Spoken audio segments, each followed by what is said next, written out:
Welcome in 11th class. आज हम आपके सामने लेकर आए हैं चैप्टर नंबर 8, ठीक है, जिसका क्या नाम है, सोर्सेज ऑफ बिजनेस फाइनेंस। अब देखिए, sources of business finance means व्यावसायिक वित्त के स्रोत। Everybody is not about that कि if we are doing business then first of all we need something resources regarding the 5M, main, money, material, machine or method, but the main important thing is that कि we need money. According to the money we started business in a small scale, in a medium scale और in a large scale. तो जो business हम लोग शुरू करने वाले हैं उस बिजनेस के लिए सबसे ज़्यादा जरूरी जो होता है वो होता है वित्त, इट मीन्स फाइनेंस या रुपया, ठीक है। तो उस रुपए की व्यवस्था कहाँ से की जा सकती है, वो रुपए हमें कहाँ से मिल सकते हैं, ठीक है। इन सब बातों को ध्यान में रखने के लिए हम लोग इस चैप्टर को थोड़ा सा आज रीड करते हैं, ठीक है। देखिए, सबसे पहले इसका मीनिंग है business is concern with the production and distribution of goods and services for the satisfaction of needs of society. क्या मतलब हुआ कि जो व्यवसाय समाज की जो आवश्यकताओं की जो पूर्ति के लिए वस्तु एवं सेवाओं का उत्पादन एवं वितरण करता है, ठीक है। व्यवसाय जो है वो क्या करता है कि समाज की आवश्यकताओं की जो पूर्ति करने के लिए क्या करता है, जो गुड्स और सर्विस यानी माल और सेवाएं इनका वो डिस्ट्रीब्यूट करता है, ठीक है। अब ये जो डिस्ट्रीब्यूशन है, ये जो गुड्स एंड सर्विसेज हैं, समाज की जो नीड्स हैं, इनकी पूर्ति जो है वो किससे की जाती है, वो की जाती है फाइनेंस से। Okay, so what is the finance? If we say the finance is the lifeblood of any business, then कोई गलती नहीं होगी कहने में। क्यों? क्योंकि जो बिजनेस है ना, उस बिजनेस का जो रक्त है, जो खून है, वो क्या है, फाइनेंस। जिस प्रकार ह्यूमन बॉडी के अंदर जो ब्लड यदि चलता रहता है तो व्यक्ति भी चलता रहता है, उसी प्रकार से बिजनेस के अंदर भी जो ब्लड है वो यदि कंटिन्यूसली फाइनेंस के रूप में, यानी यदि जो बिजनेस के अंदर फाइनेंस यानी जो वित्त है वो यदि कंटिन्यूसली रनिंग में रहता है, यानी अब आना और जाना, तो उसके अंतर्गत व्यवसाय भी निरंतर चलता रहता है, ठीक है। अब हम लोग आगे बात करते हैं कि बिजनेस के अंदर जो है वो हमें वित्त की, यानी why we need the need of finance या मनी, हमें वित्त की आवश्यकता क्यों होती है? Cause of due to this two reason. What is first, fix capital required and second is working capital required. What is the fix capital required, यानी कि स्थायी पूंजी। अब स्थायी पूंजी की आवश्यकता क्यों होती है? और कार्यशील पूंजी, वर्किंग कैपिटल इट मीन्स कार्यशील पूंजी। तो स्थायी पूंजी जो है उसकी आवश्यकता क्यों होती है हमें? दैट्स व्हाई सबसे पहले what is the fix capital. आप लोग अकाउंट पढ़ रहे हैं अब तक तो काफी आपको समझ में आ गया, like land, building, furniture, machine etcetera, These all are स्थायी कैपिटल या स्थायी पूंजी, ठीक है। और जो आपके सामने जो ये फिक्स कैपिटल है ये डिपेंड करती है the nature of the business, यानी जितना आपका बिजनेस का लेवल बड़ा होगा उतना ही आपको इन कैपिटल्स की यानी इसके अंदर इन सब की ज़्यादा मात्रा में जरूरत या लार्ज स्केल के ऊपर इनकी जो नीड है वो होगी, ठीक है। तो दैट इज अ स्थायी पूंजी, ठीक है, इट मीन फिक्स कैपिटल। और जो सेकंड थिंग आती है वो है आपकी वर्किंग कैपिटल। वर्किंग कैपिटल का क्या हुआ कि ये जो क्योंकि ये जो वर्किंग जो बिजनेस है उस बिजनेस को कंटिन्यूसली रन करने के लिए, it means the daily activity है ना, उन डेली एक्टिविटी के लिए आपको किसकी जरूरत होगी? वर्किंग कैपिटल की। इट मीन्स आपका एम्प्लॉयज़ को या वर्कर्स को सैलरी देना, आपका जो डेली का जो आपका एक्सपेंसेस होना है, इट मीन्स मटेरियल के अंदर, ठीक है। और इसके अलावा जो भी आपके डेली रूटीन के जो खर्चे हो सकते हैं आपके बिजनेस के अंदर, स्टेशनरी एक्सेट्रा, उसके लिए आपको किसकी जरूरत होगी? वर्किंग कैपिटल, इट मीन्स कार्यशील पूंजी की, ठीक है। तो that's why we need that finance in the business cause of due to the fix capital required and working capital required, ठीक है। सो now let's we see the sources of fund. If we are talking about the sources of fund, then it divided into the three parts. In first, on the basis of period, second on the basis of leadership, and on the basis of sources of generation. How many parts? Three parts. Okay. Now we discuss on the first of all part is on the basis of period.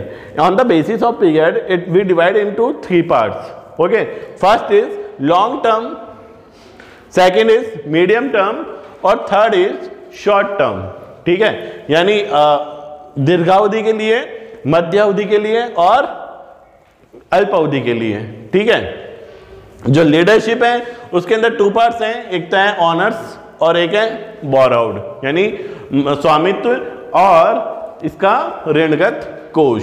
ठीक है, और इसके बाद जो third है वो है sources on the sources of generation. It means internal, इसमें भी 2 पार्ट है, फर्स्ट इज इंटरनल और सेकंड है एक्सटर्नल. इट मीन्स आंतरिक और बाह्य.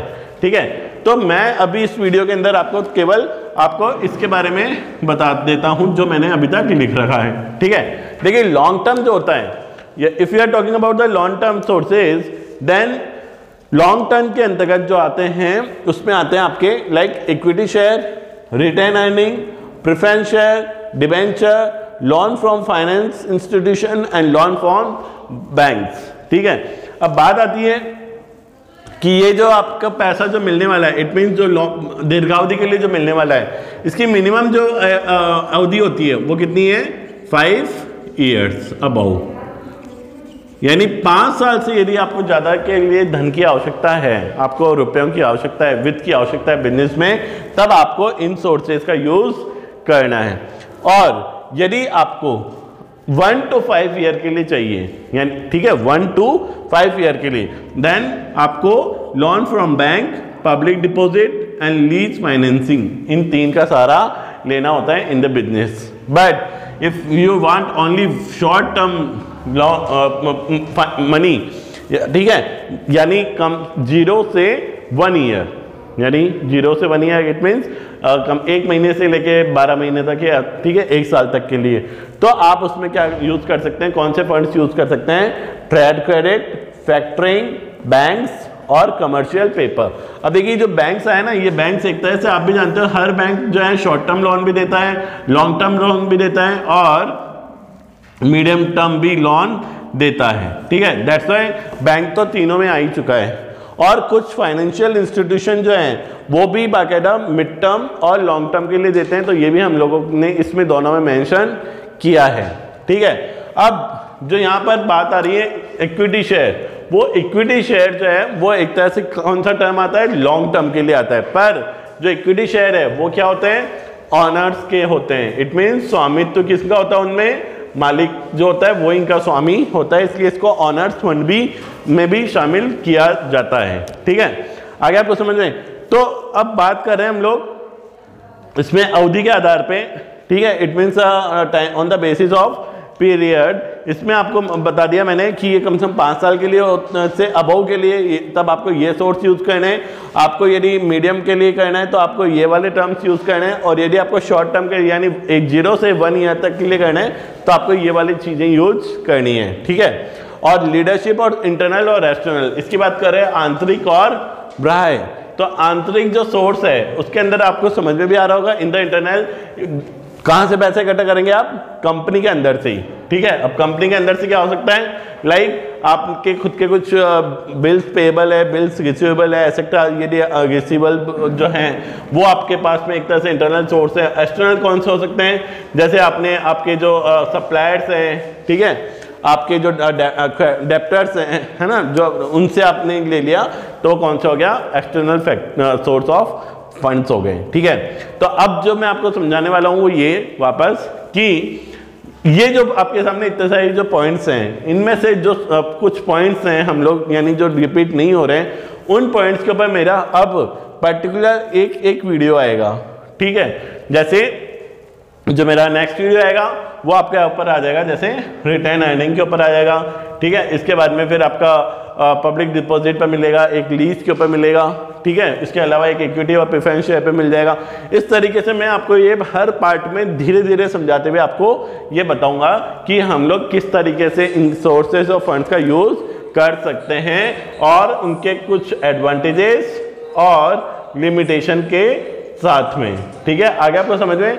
तो अब हम लोग इस वीडियो को यहीं पे रोक देते हैं, जिसमें मैंने आपको बता दिया है कि जो हमें फाइनेंस जो है that is a life blood of any business and it have two part like fix capital और वर्किंग कैपिटल। ठीक है, फिक्स कैपिटल इट मीन जो लॉन्ग समय के लिए चाहिए होती है, जो फिक्स रहती है, ठीक है, जैसे लैंड एंड बिल्डिंग। और वर्किंग कैपिटल जो है जो डेली जो एक्टिविटीज होती हैं जिनके अंतर्गत हमें वर्किंग कैपिटल की जरूरत होती है। ठीक है, और इसके बाद में है आपके जैसे सोर्सेज ऑफ फंड जो 3 हैं, on the basis of period, on the basis of leadership and on the basis of sources of generation. इनमें भी 3 पार्ट थे, लॉन्ग, मिड और शॉर्ट, और इसमें थे ऑनर्स एंड बोरोड, और इसमें था इंटरनल और एक्सटर्नल। ठीक है, तो मिलते हैं नेक्स्ट वीडियो के अंदर, इन्हीं पॉइंट्स को हम लोग एक एक पॉइंट्स को लेते हुए और उन्हें समझते हुए। Till then bye bye, take care.